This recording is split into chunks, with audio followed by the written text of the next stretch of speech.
call this meeting to order. Thank you all for being with us this afternoon. Let's begin our meeting with a pledge of allegiance. Please rise and join us in the pledge. I pledge allegiance to the flag of the United States of America and to the republic for which it stands, one nation, under God, indivisible, with liberty and justice for all.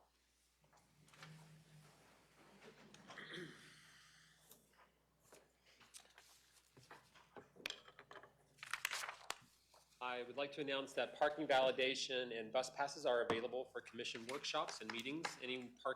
Anyone parking for this meeting or using the bus can pick up passes from security on their way out. That is valid for today only. I want to read the ethics reminder to the board.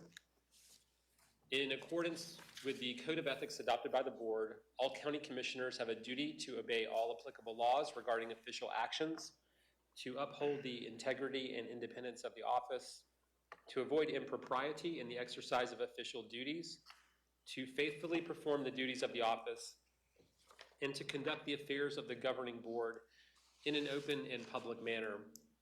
Is there any item on the agenda, the outcome of which will have a direct, substantial, and readily identifiable financial impact for any board member?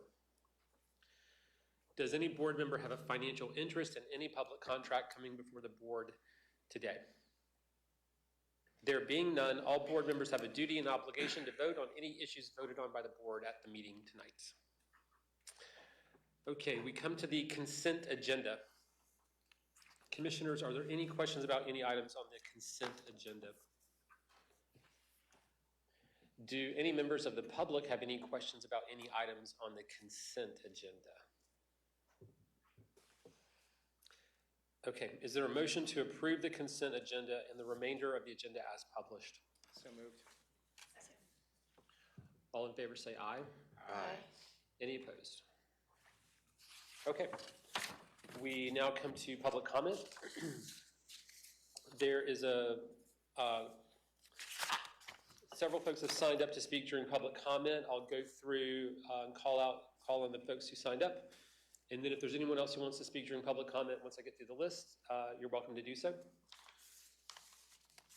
Each person has 3 minutes to speak during public comment, and our clerk will let you know when your 3 minutes is up. And we do ask that you discontinue your public comments once your time's up. We want to give everyone the same amount of time. All right, the first person that signed up, and I apologize if I mispronounced anyone's name, is Gay Weberg. And yeah, just come on over to the podium. Thanks.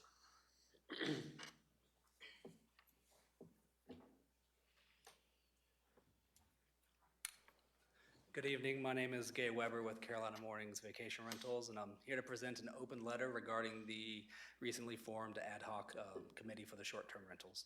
I'll read fast for the 3 minutes, so please bear with me. Yeah, I'm sorry, could you say that again? I said I'm going to read fast, 2 to 3 minutes, so please bear with me. Okay, go ahead. Dear Buncombe County Commissioners, as professional property managers dedicated to serving our community, we write this letter with both concern and optimism.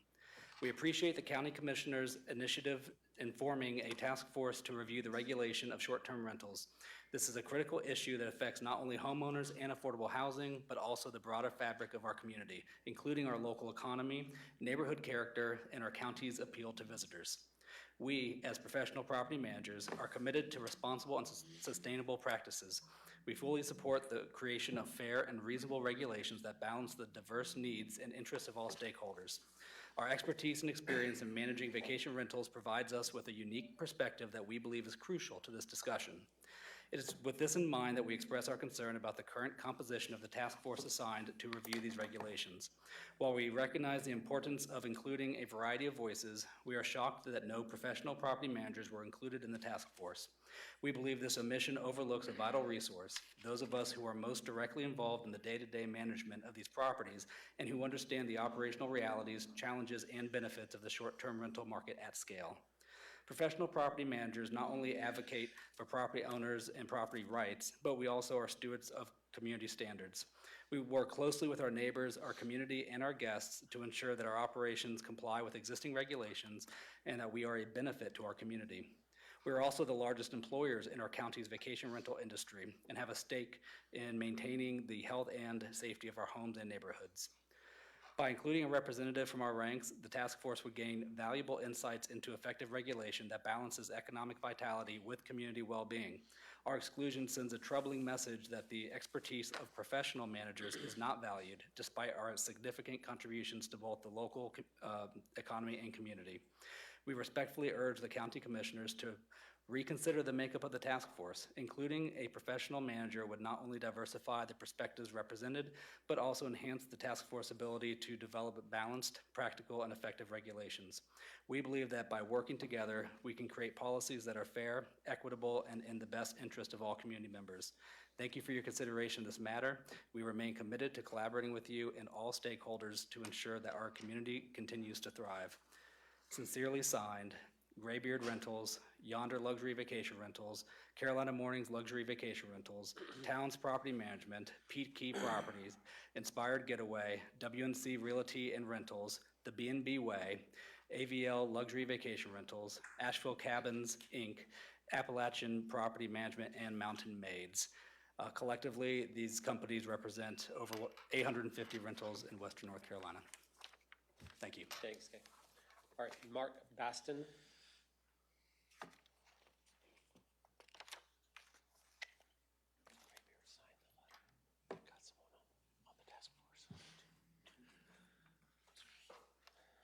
Hi, good afternoon. Good afternoon. My name is Mark Baston. I'm with Yonder Luxury Vacation Rentals. I'm here today to address what I believe is an oversight in the formation of the task force.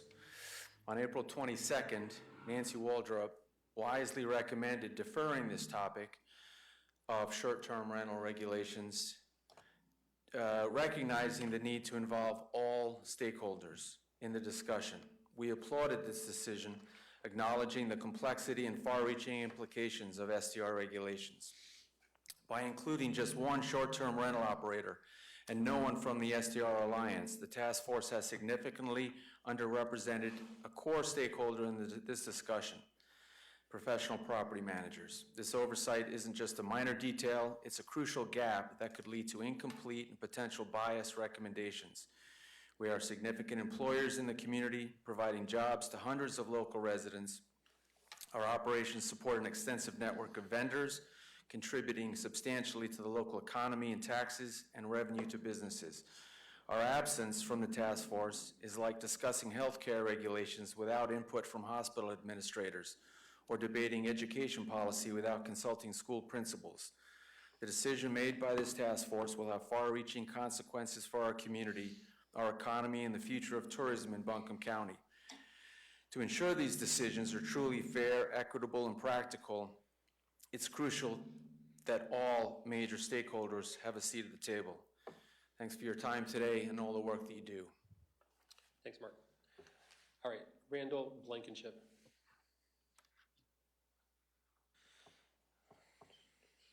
Good evening. My name is Randall Blankenship. I'm a native of Buncombe County. I am not an STR owner. I am a real estate broker, second generation, and member of the unincorporated portion of Buncombe County. Thank you for your time. I want to thank you so much for listening to our appeal to have a task force for short-term rentals and the true impact it's going to have on our economy by broad stroking regulations that aren't willfully thought through. I have watched the first task force meeting, and just want to bring up the concern that it seems like this meeting is set on fire to railroad something through by the end of the year. As we discussed multiple times and even heard from some commission members about data and wanting data and actually looking at data from multiple points, that how it's going to affect us both socially and financially, our community as a whole. Doing this in the allotted amount of time, I don't feel like you can actually thoroughly go through the data that's out there. I know we have provided a significant amount. There was also several items that were brought up of reasons why these regulations needed to be from county planning, and we've yet to still see the data from there of the complaints filed, the safety issues, et cetera, that were brought up. I just really encourage you to slow this down. Brevard took 2 years on a task force to come to actual mindful regulation that is going to be good for our entire county and good for everyone we're trying to serve. I am very much for some regulation, but sensible regulation and not just a broad stroke of the unincorporated areas of our county. Thank you so much for your time again and the work you do. This is everyone that signed up, so we don't, and I just, people ask for like a slight exception to our normal procedures. We don't usually kind of get into a conversation around stuff, but just for a point of clarification, since all the folks who commented were on this STR management point. So we did appoint a representative of Graybeard Realty to serve on the task force, and I believe they are one of the biggest representatives of like property management in the county. Is that not right? That's correct. Okay, all right. Sure, Chip, yeah, if you don't mind, we're just to kind of, we'll move on in just a second, just to clarify that. You appointed Matt, who's a great guy, but he's a broker. I mean, he has no experience doing property management, has no connections with short-term rentals. I mean, Okay, so he works for the company But- that does, but that's not his personal role, is the, he doesn't do anything with Okay. property management. okay, thank you for clarification. Okay, all right. We're good. I just wanted to clarify like what, that point. All right, that's everyone that signed up. Is there anyone else who would like to speak during public comment? All right, thanks everyone who came out, for taking in time to share your perspective. All right, county manager's report. No report, sir. All right, old business. Consideration of adoption of the schedule of values for 2025 reappraisal. Good afternoon, Commissioners. We're back. I'm Keith Miller, your county property assessor. I'm back here this afternoon to ask you to let's move to the next step. So first, let's talk about why we're here. In any general reappraisal, it is the duty of the assessor to prepare the uniform schedule of values to be used for the reappraisal of all real property as its true value. This is an actual copy for the public. If anyone likes to see it, then it is available in our office, and it will be there for review for anyone that would like to take a look at that. So, 2025 reappraisal schedule of values. North Carolina General Statute 105-317 outlines the process the assessor must adhere to for the adoption of the schedule of values. August the 6th, we formally presented to you the schedule of values and requested the Board of Commissioners approve that to be advertised for a public hearing. On August the 20th, we had that public hearing. Now on September the 3rd, we are here this evening to ask that the Commissioners approve the adoption of the schedule of values and the clerk to advertise that for once a week for the next 4 weeks. For any resident or property owner who would like to appeal that schedule of values may come forth to do so. That period then ends October the 2nd, 2024. To appeal that period, if no appeals come forth, then the schedule of values will become final at that point to be used for the reappraisal of 2025. So if there's no other questions, Mr. Chair, then I would ask that the Commissioners please consider the adoption of the schedule of values that have been presented to you.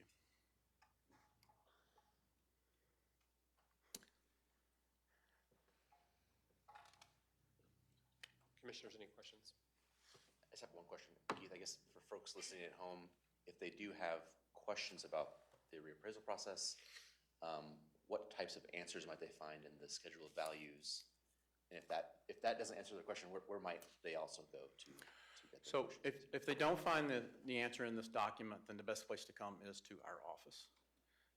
They're welcome to make an appointment or make a phone call to us. We'll navigate them through the document. We'll help them find the answers that they're looking for, where it might be in the document. This is a large document. It's very technical.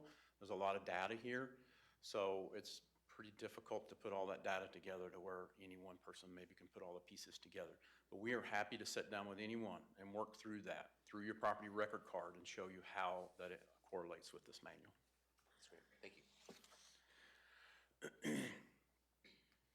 So I'd also like to say what's next for the property owners for the 2025 reappraisal schedule. So we're here at September 2024. I'm asking for the Board of Commissioners to adopt the schedule values. From now through December we will continue to work on estimating the values for the 2025 reappraisal.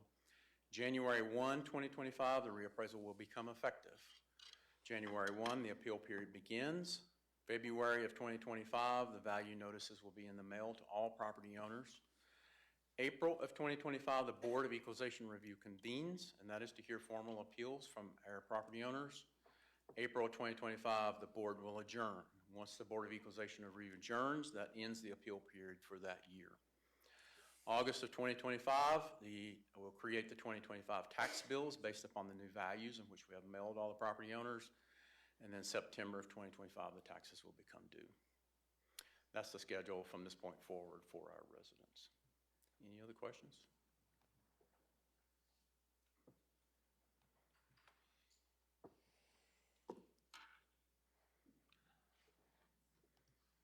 I'll make a motion to adopt the schedule of values for the 2025 reappraisal and direct staff to publish legal notice of the final approval of the schedule of values. Second.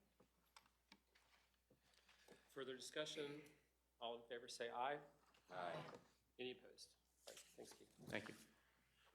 All right, new business. The first item is consideration of a budget amendment to approve appropriation of Medicaid hold harmless funds and approval of reallocation of ARPA funds for broadband match.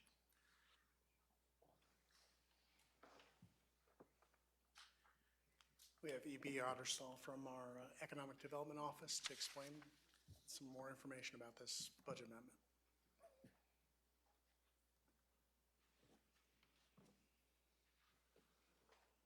Good evening, Commissioners, and thank you, John. My name is E.B. Ottersall. I'm the Economic Development Program Analyst for Buncombe County, and I'm here tonight to provide a few updates about our broadband work and also request your approval on a few items related to our most recent project with CAB or completing access to broadband. For a quick overview, completing access to broadband is a state program where counties can partner with NCDIT and go through a process in order to expand broadband in their communities by leveraging ARPA funds at both the state and the county level. Through the CAB process this spring, we selected several priority areas and put out a scope of work. After that process, we received 5 proposals from 3 different providers. These proposals were reviewed by NCDIT and Buncombe County representatives. And after review, we announced the award of a project to Bell South Telecommunications in July of this year. CAB awards have a matching requirement, which is determined by statute. To move forward with this project, we need to finalize the match amount and execute an MOU with NCDIT. So today, I will be requesting the approval of a reallocation of ARPA funds for broadband match, your approval for a budget amendment for broadband match, and the authorization of the county manager to execute the NCDIT CAB MOU for the Buncombe Bell South project. Here I provided some details about the Buncombe Bell South project. The project will bring high-speed internet access to 967 locations in Buncombe County. This constitutes 40% of our over 2,000 eligible locations for funding. The areas impacted will be Broad River, Upper Hominy, and Fairview. As I previously mentioned, the match amounts for CAB awards are determined by statute.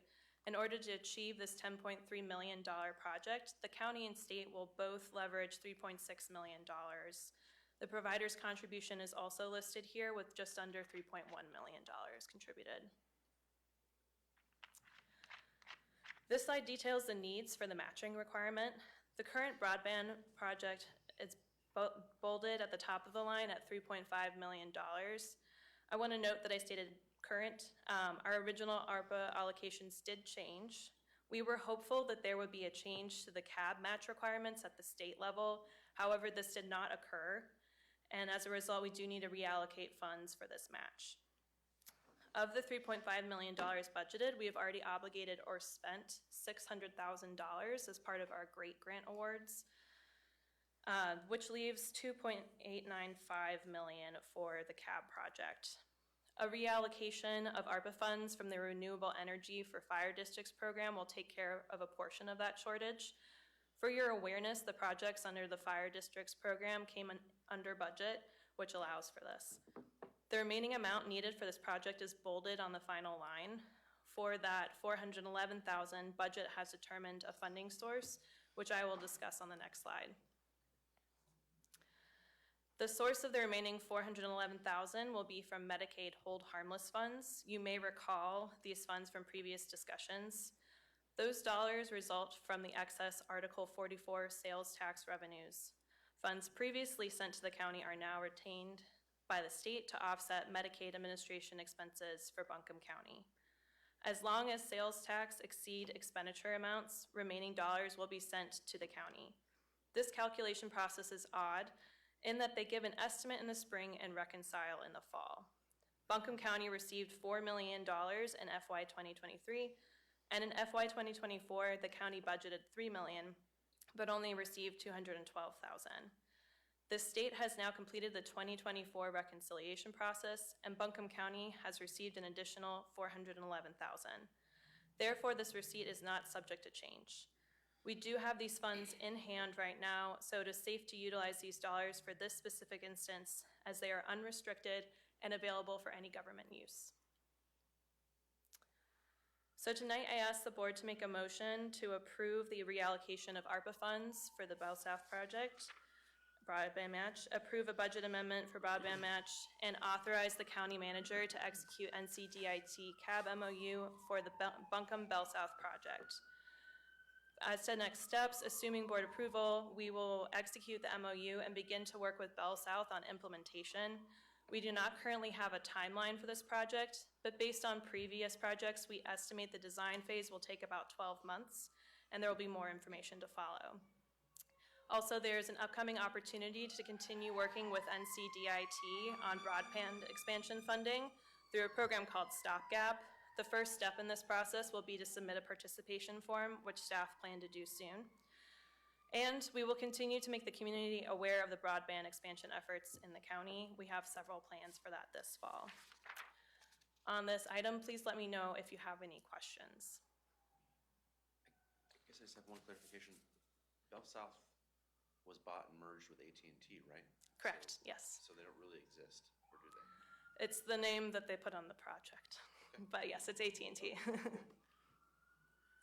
And I'll just say, originally we had allocated, I think, $6 million, and then because we were doing so well with leveraging funds, we went ahead and reallocated some of those ARPA funds.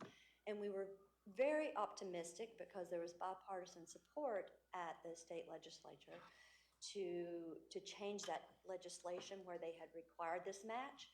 So we were hopeful to get that in, but because of what was going on and not passing a budget and all that down there, they didn't manage to get that accomplished, which is a shame because there's plenty of federal funding there, but they're still requiring the match at the local level. So that's why we're having to bring this back to be able to go ahead and finish that little bit of a gap. But I will say this project is very impactful because we've done lots of specific projects over these past few years, but there were these that are spread out, as you could tell by the map, that are spread out all over the county that had just really been hard to get accomplished. So we're very pleased that we're going to be able to get this done for these communities. And we're still leveraging, pulling in the state and federal funding as well as the provider funding. If there aren't any other questions, I'll make the motion. Okay. I make a motion to approve the reallocation of the ARPA funds for the broadband match, approve the budget amendment for the broadband match, and authorize the county manager to execute the NCDIT CAB MOU for Buncombe Bell South project.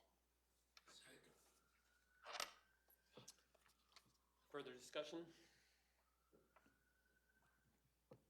Well, I just want to say how much I appreciate everyone who's worked on this.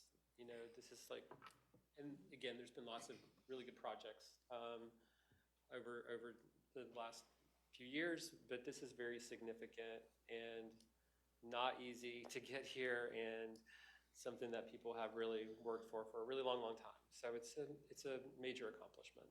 And it'll really bring a tremendous public benefit to so many households throughout our community. So congratulations to everyone who helped get us here. Thanks, y'all. Thank you. All in favor, say aye. Aye. Any opposed? All right. Thank you. All right. The next item is the healthcare update and proposed benefit changes.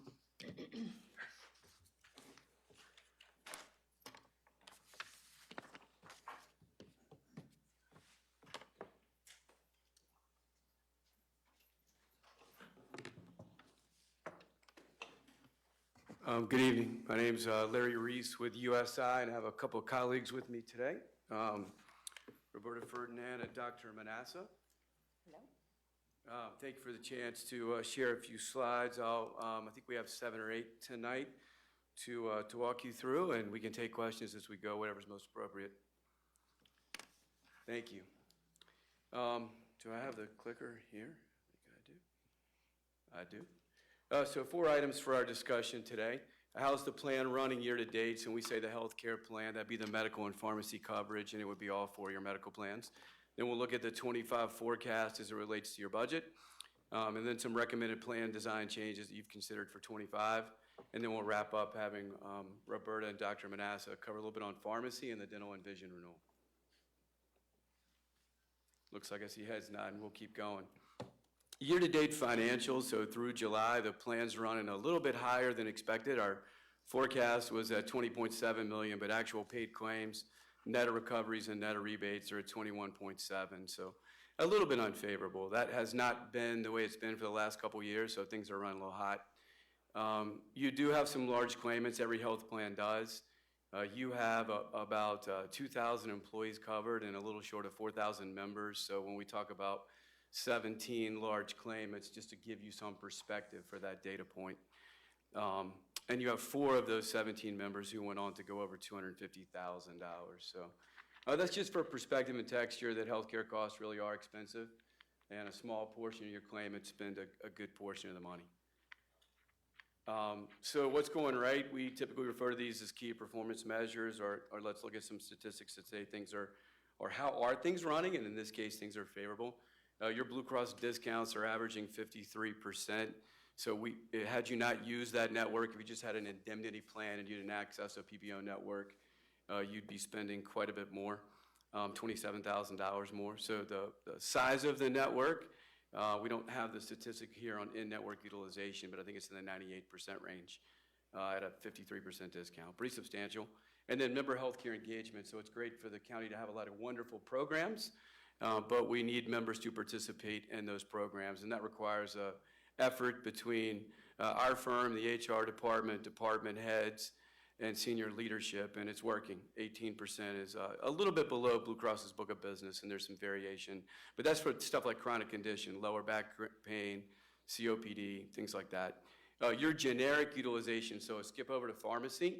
This particular data point tells you when a generic is available, how often are your employees and their covered family members filling the prescription with a generic? And your substitution rate's almost 99%, which is pretty incredible. I don't have a client that has 100% generic substitution rate. Yeah, and I see Dr. Manassa nodding as well, so no. Medication possession rate, so this would be the alternative to somebody being in the ER because they're prescribed with a condition. There's a remedy for the condition, maybe not a cure, but the remedy is to take their medications on the appropriate regimen. And so we measure that. We want to make sure that people are being good stewards of their health care and good stewards of the health plan and consuming their medications with the right regimen and renewing their prescriptions and then picking up their prescriptions, whether it's in a retail environment or fulfilling through a mail order.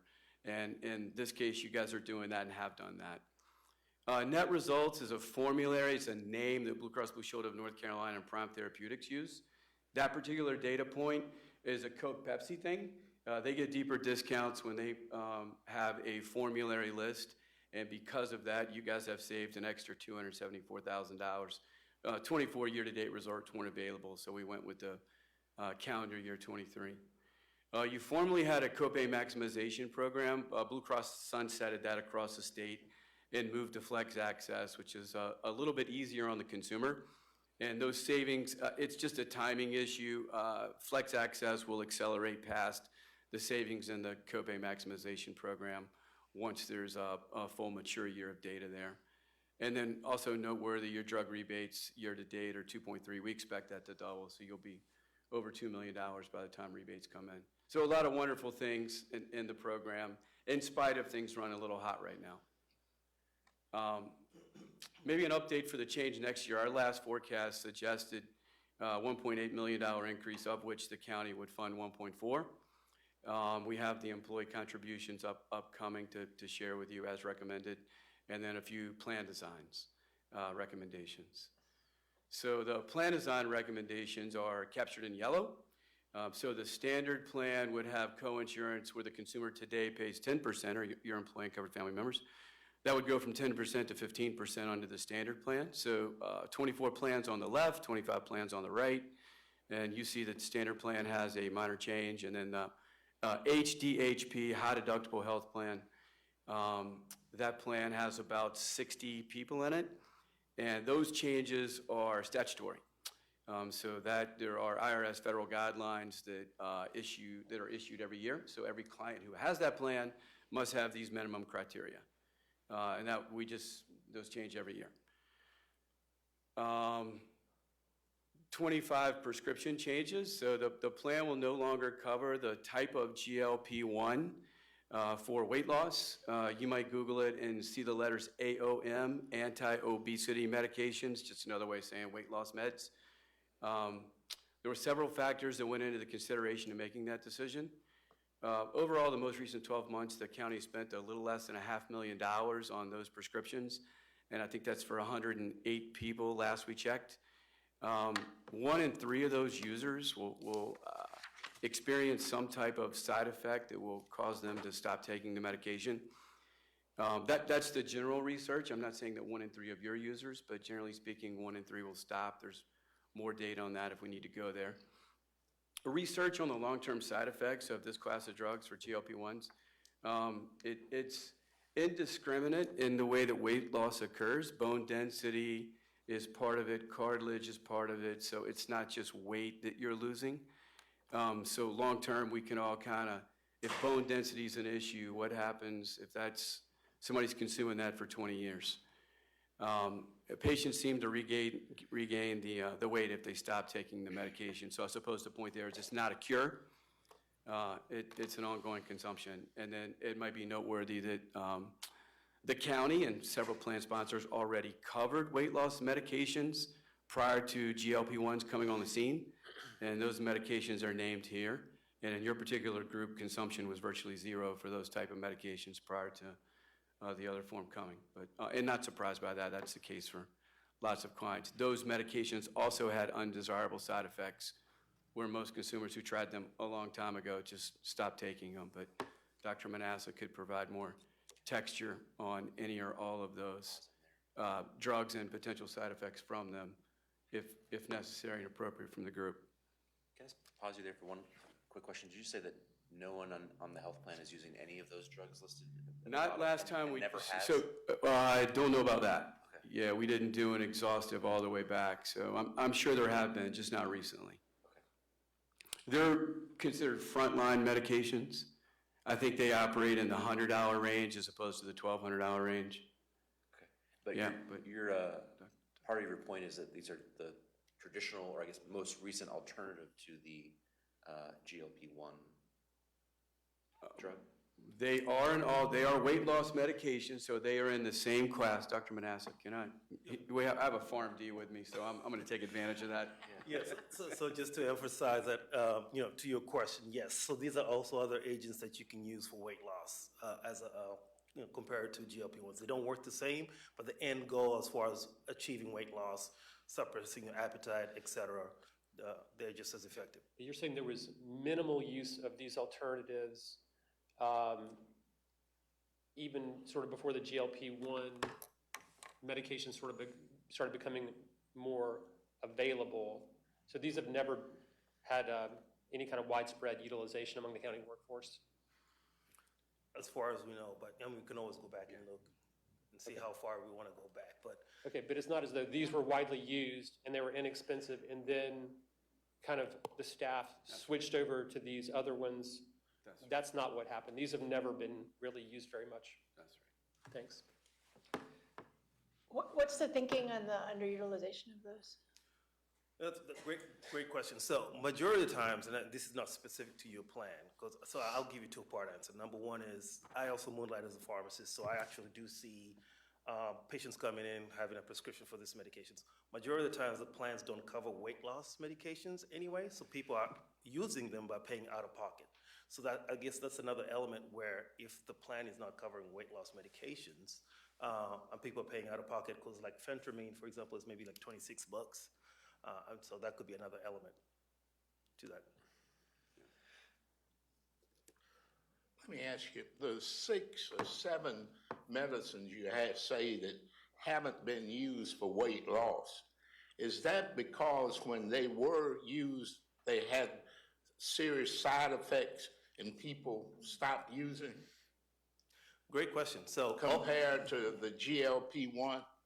Not necessarily, because GLP-1s do also have side effects, right? And so all medications will have side effects. So, and we actually have some data, what we might share to show in terms of effectiveness of losing weight, but also the potential side effects. Because, you know, the good thing about GLP-1s is, yes, this weight loss, but the flip side of it, they come with really long-term side effects, which are really significant. And I think we're starting to see a lot more data out to show that, because it's the new latest, greatest thing, right? Better life through chemistry. But when you look at it, and more studies coming out, it's going to be more and more compelling to see why you have to really manage that class as well.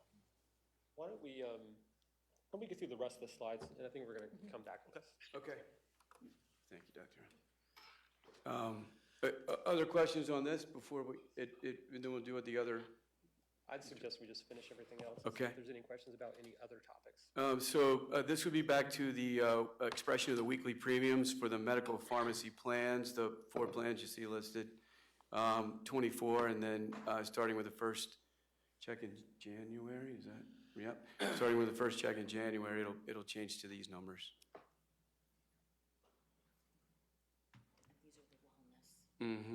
Thank you for the call out. Yeah, the next page will be the non-wellness. This page is wellness, so those who are compliant with the wellness program. I'm curious, what is the breakdown between those that are on the wellness plan and the non-wellness? I think wellness compliance rate, I'm going to look to Laura for a little bit of help, but about 80, oh, not, Laura says 90. 90% of employees are wellness compliant. I'd moved forward to the non-wellness page, so you see the increase is different for them. Pretty typical strategy. Roberta's done some of the work with Delta Dental and those negotiations, so Roberta, if you would.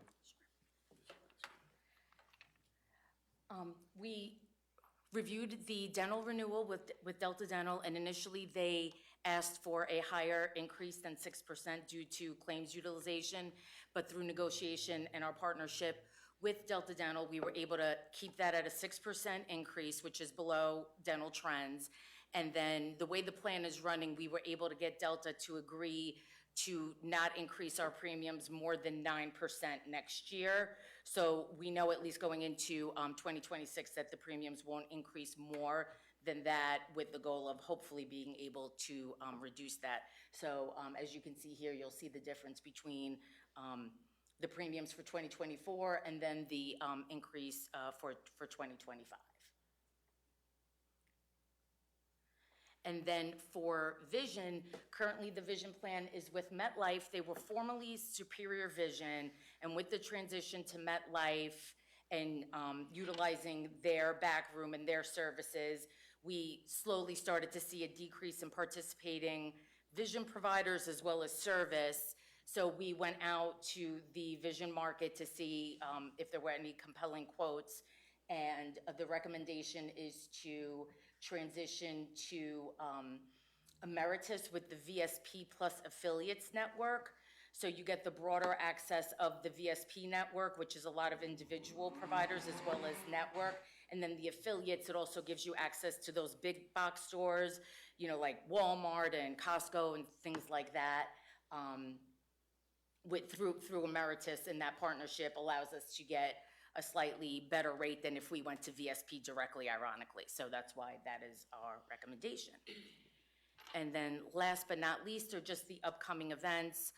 The annual health risk assessment is coming up, and the free on-site clinics will be the week of October 1st, and 2nd, and then again on the 15th and 19th of this year. And then open enrollment will be November 1st through November 15th. And then any changes or elections that your members make during that time period will take effect on January 1st. Any questions about the dental or vision? Okay. Thank you, Roberta. So I think there was a second, if that's the, yes, please. Is there a possibility to broadcast? Okay, thank you so much. While she's doing that, I'm just curious, back to the 10% that are in the non-wellness, do we have, what's the typical reason that they're not participating in the wellness program, that 10%? Or is there a typical reason? Just, okay. Okay.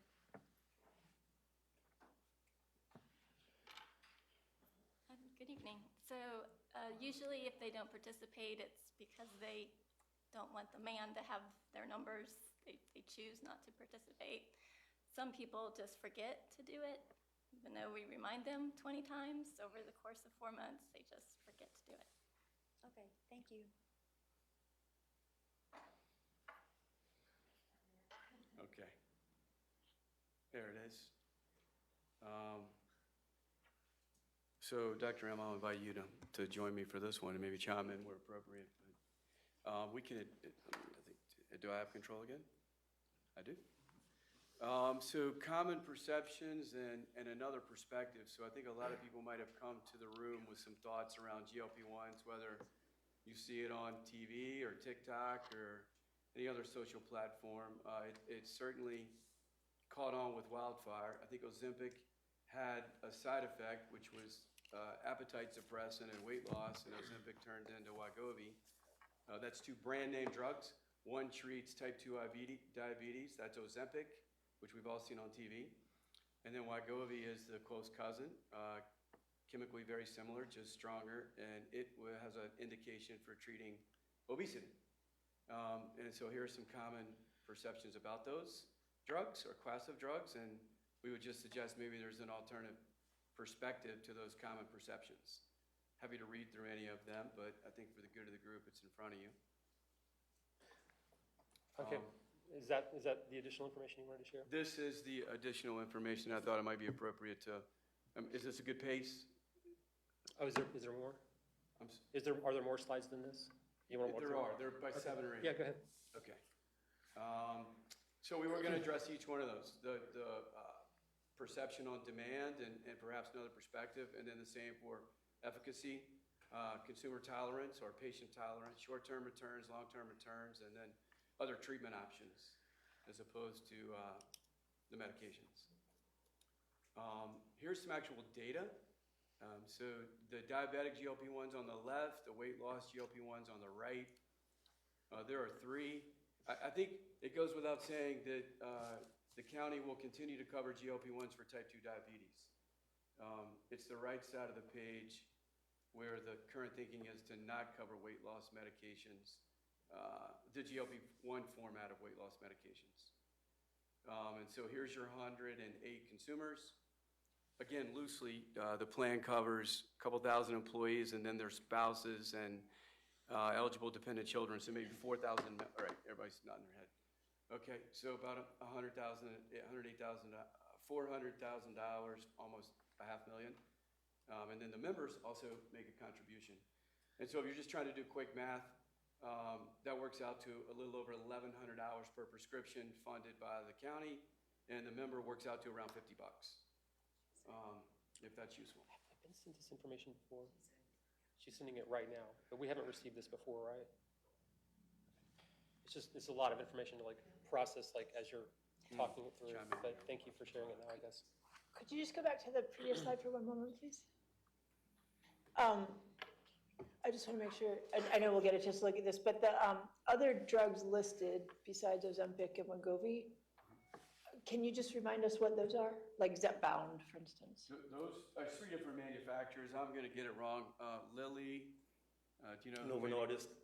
Lilly, Novo Nordisk, and Okay. one other manufacturer. I'm sorry, I don't have all 3. So, okay, so these are all comparable. Zepbound and Wegovy are roughly equivalent. Right. No. Zepbound and Mounjaro, same active chemical ingredient. Ozempic and Wegovy, same active ingredient. Saxenda and Trulicity, same active ingredient. So they were just marketed, they were relabeled for weight loss. Same drug, just higher dose, but for weight loss. The active ingredient for the 3 on the right is different, if that's what you're trying to ask. They're all weight loss meds, but the active ingredient, right? Yeah. Gotcha.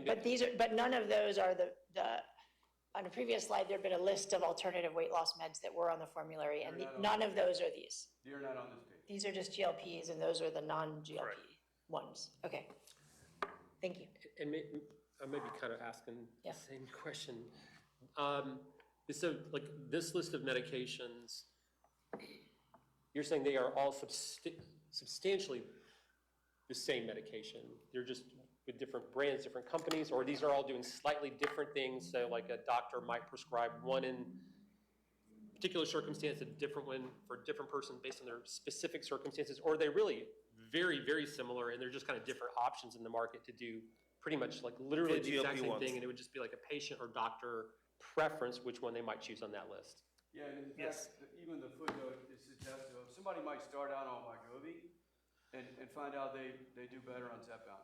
Okay. And I'll just add, Saxenda is a little bit older, so it's a daily injection versus a weekly injection, right? So now patients are probably patient preference. Physician might just decide not to do a daily injection versus, weekly injection. But they're all GLP-1s, so they're all in the same class. They all work the same way. It's just different manufacturers of different products. All right. So this is just basically a slide that illustrates again, because GLP-1s have become very popular and they're utilized for weight loss, but this also indicates that there are other medications that are just as equally effective. Just based on studies, what's reasonable is 15% weight loss is a reasonable assumption. And so when we look in the market and see other medications that did exist for weight loss as well, you're able to attain that about 12 to 15% weight loss, and within a year. Most important point of GLP-1s also is most of the studies were 2 years plus, right? And we find that in 6 months, patients discontinue because of the side effects and things of that nature. So because long-term effects are still being uncovered, the positive is the older medications have been studied, right? Because they've been in the industry, in the marketplace for a long period of time, and we have a lot more data on those. And so I think it's just a balance between understanding which are your most effective agents.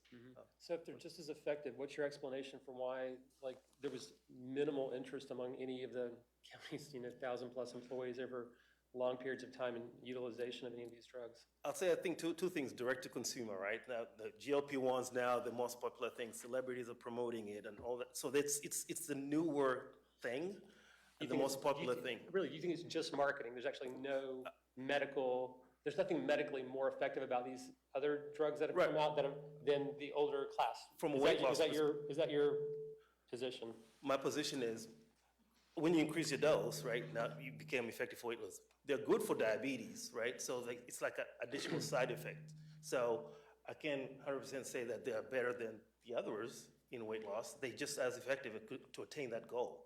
It's just that they are newer agents. So the earlier slide had said 1 in 3 patients don't tolerate GLP-1s for more than 6 months? And this says most patients can't? Is there clarification available on that data point?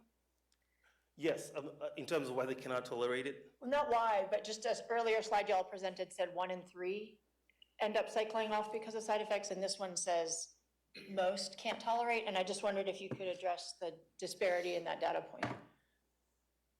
And there's some more data, and also duration of the study probably. Right.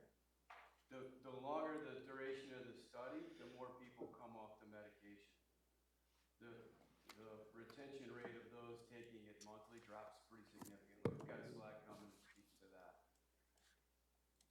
all weight loss medications have side effects, including the old line. So the questions around why weren't those more consumed, there were some undesirable side effects with those medications. GLP-1s do as well. It sounds like from a sort of, I'm not a clinician, but what I'm gathering and is that from a clinical perspective, the big question mark is long-term efficacy for weight loss. And that we don't know that yet because it hasn't been used over the long term solely around weight loss. And then obviously there's a set of financial considerations in that it's more expensive than other drugs on the market. But I think it would be helpful to just drill down to this, what I understand is sort of the singular clinical question on the table, which is there are questions about the long-term efficacy or impact for using this class of drug solely for weight loss purposes. Correct.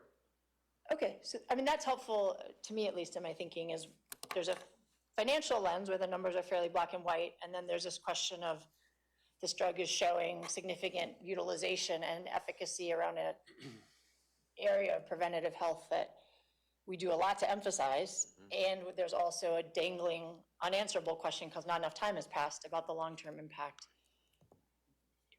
That's sort of how I would synthesize what I'm hearing right now. I guess I just want to ask, because this is, I think, the first time since I've been on this board where we've had a discussion about specific medication related to our health plan. I guess how are these decisions normally made in terms of what our insurance covers within the plan, like down to the scientific name to the medication? Like, is it, how does it get here? Yeah, so interesting question. I think that you guys will entertain more of these type discussions in the future. That doesn't answer your question, but there's a day that something starts. I think GLP-1s for anti-obesity has introduced that discussion at decision tables more than I've ever seen it in my career.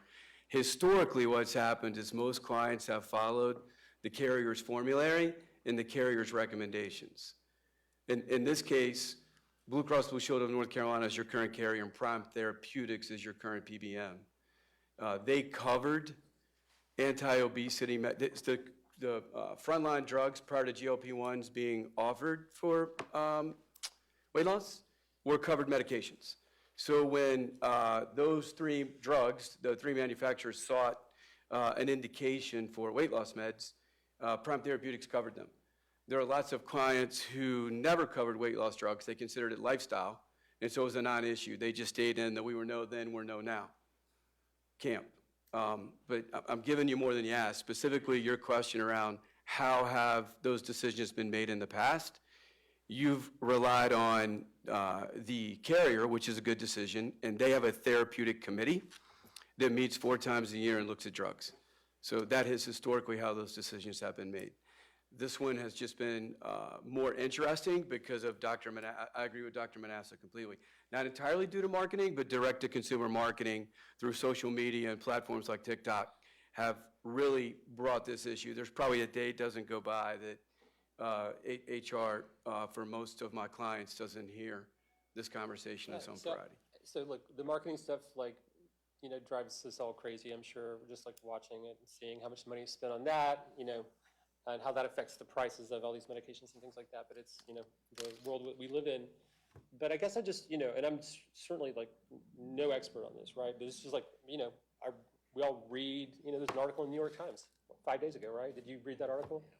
So the North Carolina Secretary of Health made the decision that, these drugs that we're about to eliminate from our policy, like every single person in North Carolina who's on Medicaid is going to get covered under this. And they did it because they feel like there are enormous public health benefits that are derived from utilization of these medications. And that it's actually, yeah, it is pretty new, but a lot of the research is showing that like this could be sort of a potentially like revolutionary new area around like how these medications could be used with potentially, yeah, there are these side effects that cause some people to choose not to use them, but there are profound benefits, right? And I'm sure we'll understand all this a lot better in 5 years from now than we do today. But I guess I feel like this is a very tough financial decision because the potential scale of utilization, could be very large, right? And they are very expensive. So I feel like it's a very, very tough budget decision. But I don't know, I guess I feel like I'm not hearing, like, are we hearing the full kind of pros and cons of this from the purely public health standpoint? More data to be presented to you. I did read the article. I don't disagree with anything you said. And all the same data and evidence was purportedly used, and the state health plan decided not to cover anti-obesity medication. Because of cost, not because of public health. Okay. Let's see. So I think there's some tolerance here in GLP-1s after 12 months. So I'd mentioned that the deceleration of tolerance for that goes down after a longer period of time. Then there's two studies, and Dr. Manassa, these are just two that we chose to share, the Prime Therapeutics and the MyCatalyst study. Yeah, I mean, I think, and to your point, when you're talking about the Medicaid decided to cover GLP-1s, and we, I looked at the study, it's called Select Trial, sponsored by the manufacturer who made the drug, that's number one. Number two, there's some merit to it, right? But it was a controlled environment with certain criteria, right? So what we're saying is, it's not blanketly open it. Even with Medicaid, when I looked at the criteria, how they open the coverage, is you have to go through what we call a prior authorization, utilization management. So you have to qualify, in order to qualify for those drugs, you have to be defined as overweight or obese, so body mass index over 27, you have to have 1 or 2 cardiovascular conditions, all these other elements to make sure that you actually could be covered to pay for that drug. So it's not a blanketly open. So even clients who decide to cover it, you have to go through a really rigorous criteria to attest that you have those conditions to make sure that it's effective. But we're not doing something like that, right? We're just going to say if you have is it correct that like under the county's recommended policy, it's like if you have diabetes, you'll be covered. If you don't, you aren't. Right, and so just think about it in the sense of, okay, for a diabetic patient, the way these drugs work also help the pancreas to produce insulin. So if you're a patient who does not have diabetes, it's still gonna work in the same way. So you're stimulating your pancreas to produce more insulin, and so some of those long-term side effects, like pancreatitis, now you had an equally functioning pancreas, but now you're taking this medication and it's stimulating your pancreas to overwork your pancreas. And then we looked at even treatment, the cost of treating that condition now is, another $10,000, right? For acute pancreatitis. For a patient who didn't have a condition, for a diabetic patient, it would be an issue. So there are other things, back to your point, yes, I mean, we're getting more studies and more understanding more on how these GLP-1s function. So of course, there's more to come, and there's going to be more long-term studies for us to tell. But it's a balance between understanding the effectiveness of these drugs as well. So I just want to ask, you gave me a great answer to my question previously, and that context was helpful too. And I guess when it comes to the Blue Cross Blue Shield drug selection committee you mentioned, it sounds like they have a really hard job. I'm sure they're very serious and qualified people, but I'm just guessing here that they made this decision because of cost, right? Like we wouldn't be here and having this conversation if it were not for the cost of this drug. Like I imagine there's lots of drugs that are covered that are not used that often, that perhaps are more experimental or as experimental as this drug is for this purpose that we're not talking about because they're cheaper, right? Like all this is because of the cost. So cost is a factor, right? But there are also other elements that come into play in terms of making that decision. So for example, I know Prime Therapeutics, which is the PBM, actually did an article and a presentation that I attended, and they were talking about there's also fraud, waste, and abuse now that's happening. We're seeing dentists, dermatologists prescribing Wegovy or Ozempic, right? So I think that's practicing out of your scope, which again is propelling the shortage issues, right, for diabetic patients and things of that nature. So it's not only the cost element, it's just making sure that there's appropriate use for the right candidates who actually need the medication, and they've gone through a certain criteria obese, all those other elements as well. So it's just as critical to factor those other things, because there's a lot of fraud, waste, and abuse, or false scripts, or online pharmacies now, where you can, compounding pharmacies, where you're getting these drugs, and we don't even know the quality or integrity of those medications, which could have downstream effects to members as well. Yeah, I just want to make a point of clarification on that. Blue Cross and Prime Therapeutics, I answered your question historically. They're not telling the county that you can't cover anti-obesity forms of GLP-1. If that's what you thought you heard, that's not what I said. Okay, that's helpful. Yeah. What, okay, then could you clarify? Because I did kind of hear it that way too. So what? Yeah, What is the historically, you have followed their recommendations. So let me ask the question you're not asking. Is Blue Cross Blue Shield going to cover anti-obesity forms of GLP-1 in calendar year 25 for their fully insured customers? Yes, they are. No, they're not. With VITA, they have to do the VITA program. Yeah, they are going to cover them, but there's a very stringent program put around it in order to access it. Dr. Manassa started talking about that. Prior authorization, step therapy. There's mental programs associated with, because weight loss has an emotional capacity to it. So it's a very comprehensive program that they are going to implement that is going to make the consumer not just be able to get GLP-1s for weight loss at their discretion. They're going to participate in a wider, more comprehensive program. And some of them will not get GLP-1s. Step therapy would introduce the first line medications that were at the bottom of page 2 or 3. So that's what they're doing. Yeah, so essentially what's going to happen, they evaluate a patient. So the journey to weight loss is 3 parts, right? There's the medication component, there's the diet component, and there's the physical activity or exercise. Even if you look at the studies for the GLP-1s, same dynamic, right?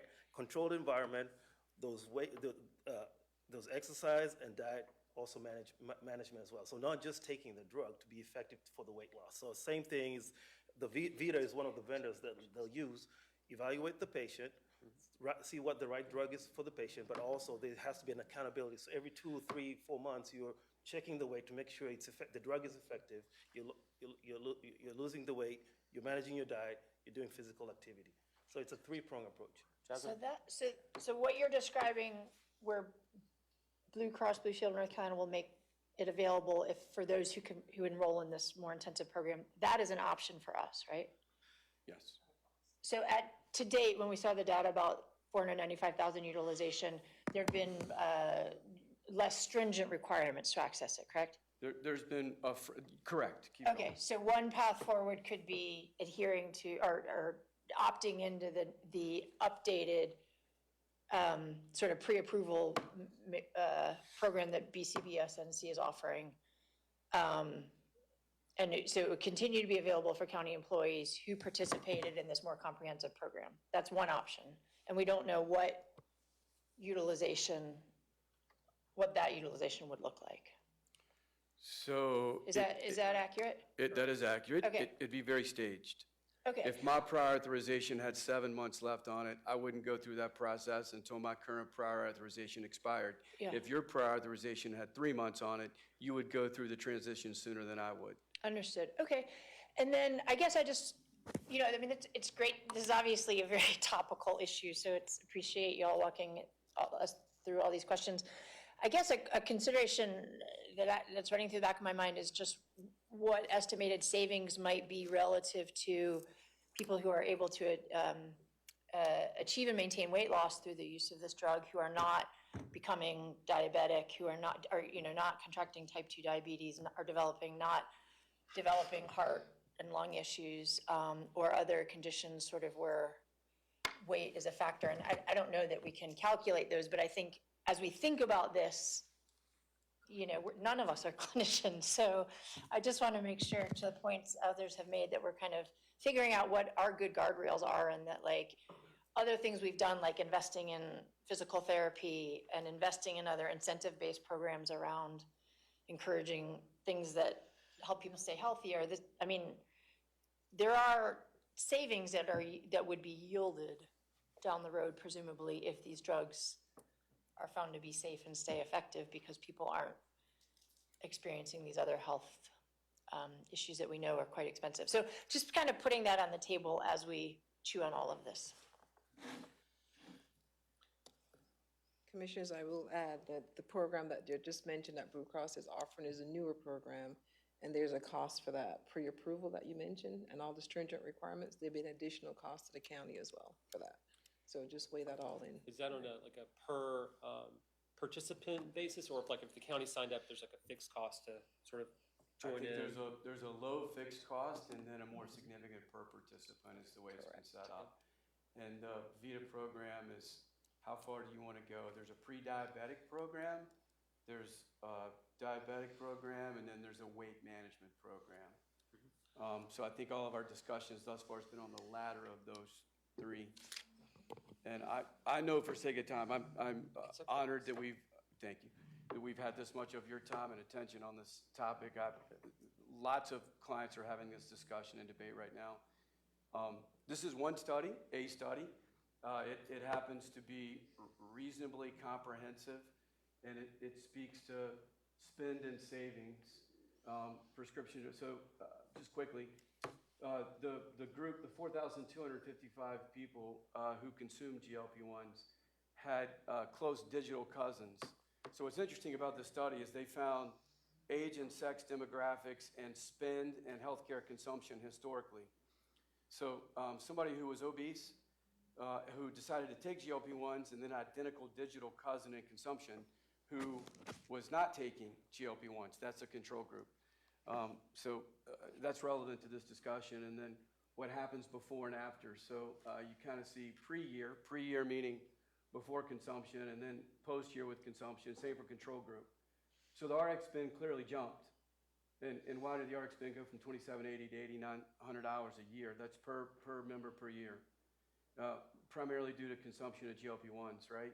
And in the control group, you see there was additional expenditure on drugs, but no consumption of GLP-1, so a much smaller increase. So there's a delta there. This is all spend, so no clinical data, right?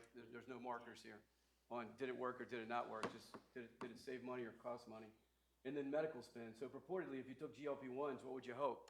You would hope that medical spend would go down because RX spend went up, not the case. So that $10,700 is higher than it was the year before. And of more interest, it's even higher than the control group, because the control group actually did go down for medical spend. So total overall spend went to $19,600 for the consumers of GLP-1, and then it went slightly down from $11,600 or $11,590 down to $11,150.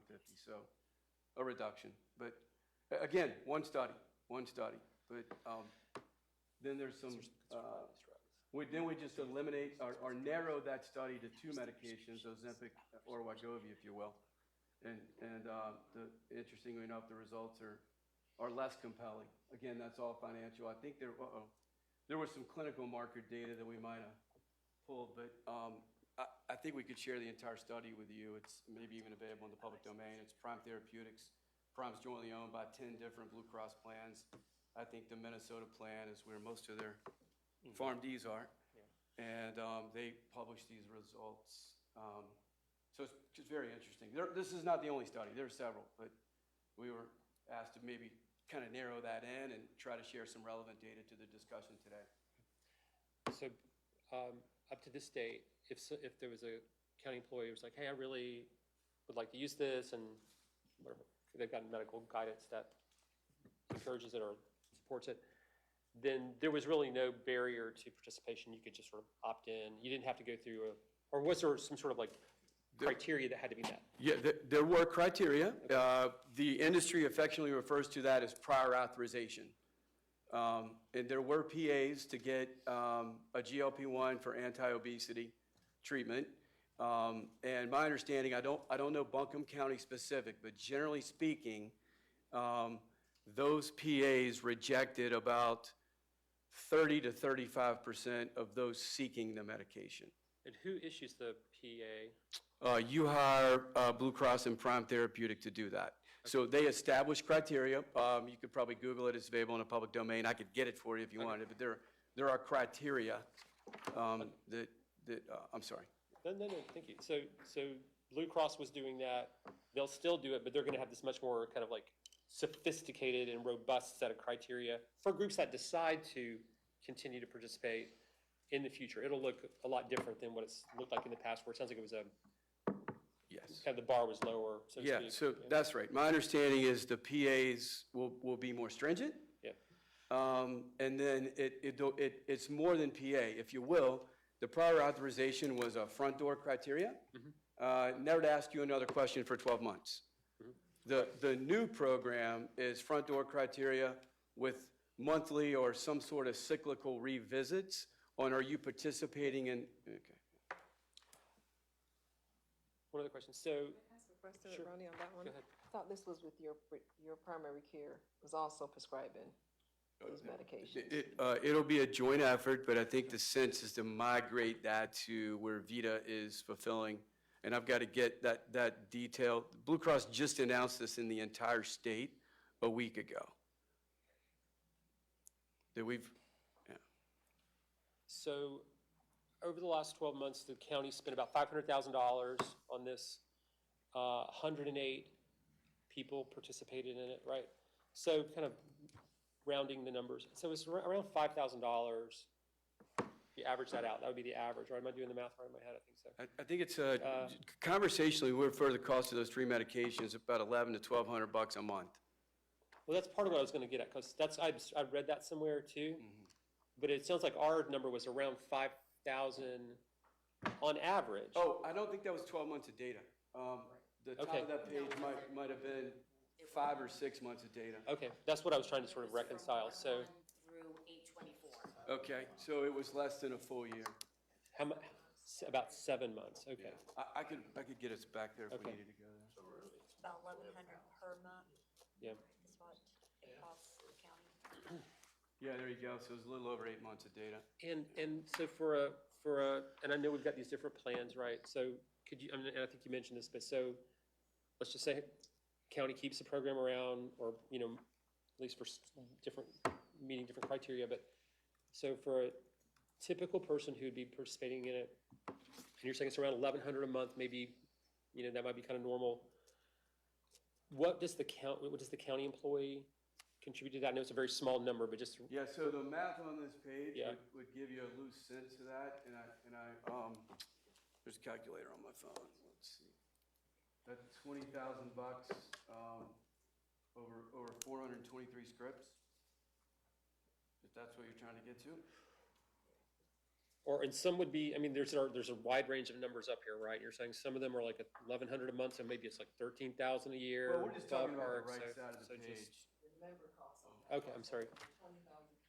So I got $48.47. That's an odd number. I think it's a $50 copay. For the 3 medications on per the right month, hand, or that's like the how- Wegovy and Zepbound. I I mean- just took the 20,700 divided by 427 scripts. So let me ask this, just, I mean, just kind of in the spirit of like kind of sort of Jasmine's questions too, like, because I do think this is a tough issue, right? Like there's some people who are clearly benefiting from it in, you know, in pretty profound ways. It's still fairly new, you know, we'd love to have longer term data, which we don't have yet, but it's certainly really interesting, but it's super expensive, right? So if the county did contemplate like keeping a program beyond just people who already have like developed diabetes, right? I mean, are there any options we could look at? I mean, we have a very progressive health plan, right? Like we have one of the best, right? Like we cover the vast majority of the costs. 98% of the people in our community would love to be on the Buncombe County Health Plan, right? Would there be options where for folks who are participating to say like, rather than just kind of like, hey, we just have to like discontinue this, like it's just not financially sustainable. Like, could there be options where like there's a greater participation from employees in contributing to it, right? Because I do think, I mean, there's the science around the health issues, but then there is also just like, you know, like we don't make everything free. Like we do have to like have a financially sustainable program, right? So like we ask our employees to contribute some, we cover most of the costs, and like would there be potential options to think about in this kind of new space, right? That we're trying to figure out, like what's the right place to land where. Like a buy-up? Like where we maybe the county's program is like maybe there's a bit more participation on the employee level, but but maybe if that's a viable alternative to just discontinuing it entirely as an option, like, are there things in between that we could look at? Yes, Prime can adjudicate. If the question to USI is, can your pharmacy benefit manager, Prime Therapeutics, adjudicate that? The answer is yes. Well, if you wanted to have a higher copay, instead of $50, $100, $200, I think, is that where you were headed? Right, in recognizing, like, this is really expensive, like, we would like to not, turn this off as an option, but we have to figure out, like, how do we make the numbers work on something that's likely to grow in popularity, They can right? adjudicate that. I know. So I would just put that out as, like, I mean, I'm interested in just sort of learning more about this, and just, it seems like we have this sort of, like, the switch is either on or off, and I'd like to kind of see if there's some things in between those two. Other questions, thoughts on this? I guess just one other question is the price of the drug projected to go down in the future? Are we dealing with sort of like what's that? I mean, is this a patent-related issue that's keeping the price so elevated? So that's a great question. We hope. Yeah. But the challenge is now they're being studied for other conditions, so that will expand the indication, Right, so it'll every be time more there's a new expensive. condition, it extends. Okay. Not to mention other manufacturers are coming in play, producing their own versions, and some of them are oral, not injectable. Right. So the floodgates are getting ready to open.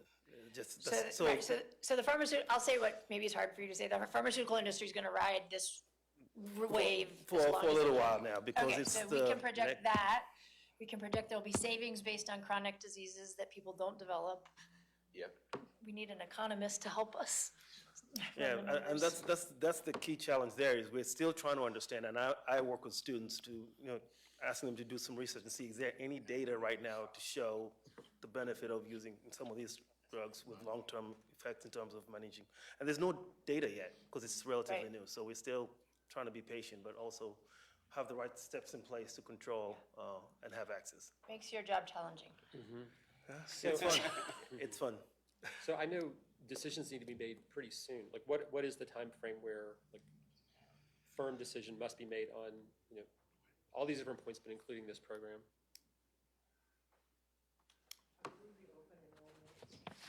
It's November 1st, so we can come back on the 17th with an answer to that question. What would that rate look like to defer that cost? I can't imagine it just going to another $50 because of that cost, but we can take a look and see what would that copay be just for these drugs and bring that back on the 17th. Okay, I think it's my last question. Well, I would just maybe seek a little directional guidance over, So what was the ask? Raise a copay? Yes, if we would raise the copay just for these drugs. Yeah. Are there any other levers? Is it only copay? Or could you do a buy-up, like a buy-up? I think the other element is what we sort of mentioned is, making sure the member enrolls in a program like the VITA program. That's Right. another way of saying, hey, you have skin in the game, you're gonna enroll in this program, you're gonna work with a dietitian and all those things, because that demonstrates commitment, and also that, you're getting the drug, but you're also participating, so that it's effective in losing weight.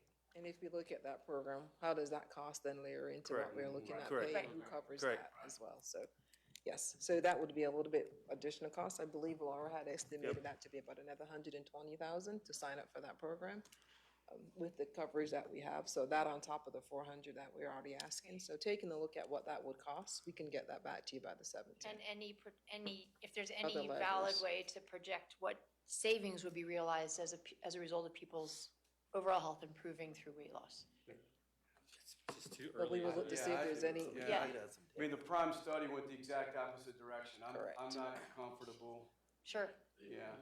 suggesting. So maybe, if there's So not it's valid not on data. the savings side, but what other costs how do we spread But that a lot of out? those would be like, a lot of those benefits would be seen Yeah. like years into the It's the future, second right? You're not study, gonna it like just say says the like, same what thing. happened Right. this last 12 months. I mean, that's not the right way to even Correct. think about that question, I don't think. Sorry. My last question was like, one of the other comments we've heard from some of the county employees who see benefit here is if we are going to discontinue it, could there be a longer like off-ramp just so people can kind of plan for like what comes next? So if we're gonna have a follow-up discussion, I guess I would also just like to hear about that. Like if this is gonna go away, is there some kind of period where folks who are currently utilizing it could continue so they have some period of time to sort of plan for the future? So, I think that's a little, that usually is in a 12-month bite. The way your legal documents with your carriers are and everything you communicate to your employees, all those are set up around annual elections. And so doing something shorter than 12 months reintroduces all that operational and administrative burden that you only do once a year now. okay. So if we were gonna do it, if we chose that path, we would basically say, if you're currently participating, you have the option to participate again, but the policy is that this is being phased out, right? So that's kind of. No, I don't. We would probably want you to, I know municipalities are not ERISA health plans. That doesn't feel intuitively right, where similar situated employees can have coverage and those sitting right beside them doing the same job cannot. Okay, so, Yeah. well, thank you for clarifying. So we would say, this program is continuing for 1 year, and this is the last year it's gonna continue. So we can take a look at what that ramp down will look like. One of the things I know we've heard about is manufacturers saying if you don't have coverage, they would help cover that cost for you. So we'll like to do that investigation as well before we say that this is an open door for 1 more year. Because should we do that, we do need to come back and truly talk about covering that cost as well. So can't let that go off the table because we would need to cover that cost of that extra year. But let us take a look and see what that ramp down would look like and what other options are out there again to cover that cost for employees versus an ERISA violation or anything else that may come up. All right. Any other questions or comments on this topic? So table till the 17th. All right. Thank you. Appreciate it. Thank you, guys. Okay. Thank you very much for your time. Yep. All right, we have board appointments. Where are they? I don't see mine. Can I steal somebody?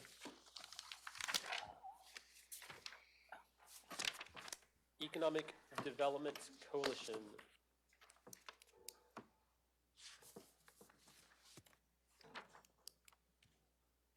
There is one new appointment. There's one applicant. I will make a motion to appoint Kirk. Oh, I'll make a motion to appoint Kirk Ritchie. I second. All in favor say aye. Aye. Any opposed?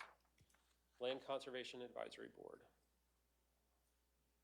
I will make a motion to appoint Bruce Schlesinger. Second. All in favor say aye. Aye. Juvenile Crime Prevention Council. I'll move that we appoint Cole Stallings and reappoint, but moving to a different position, Angel Redmond. Second. All in favor say aye. Aye. Any opposed? Okay, and we are going to need to reschedule the interview with the TDA applicants. Should we decide when to do that? Yeah.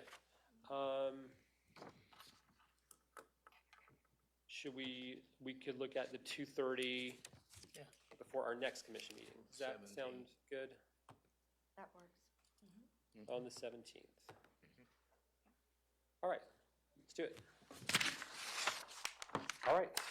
Are there any updates from commissioners on any other boards and commissions that you serve on?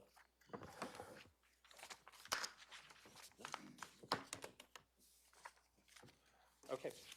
I've got an announcement, which is that the next briefing and regular meeting will be held on September 17th, starting at 3 p.m. And then the regular meeting will be at, so we just say the one. Now, we don't say both, just the briefing and the, I like it, very efficient. Okay. All right, do you have a need for a closed session? Yes, sir, we do. Have 4 matters to discuss pursuant to General Statute 143, 31811. One under A4 for economic development matter, one under A6 for a personnel matter, one for a potential legal matter under A3, and then an update on 2 existing lawsuits, one topic.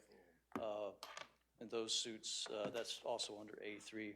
And that's Buncombe County versus Team Health, Eastern District of Tennessee, 22 CV 420, and Brevard, Buncombe County and City of Asheville versus HCA, and that's Western District of North Carolina, 22 CV 1114. And we're just looking for direction from the board. Is there a motion to go into closed session? Second. All in favor say aye. Aye. Any opposed? And as Mr. Frew said, when we re-adjourn back into open session, we will make no additional decisions tonight, we'll just adjourn. And I think we're just gonna stay in this room. Can we take 5?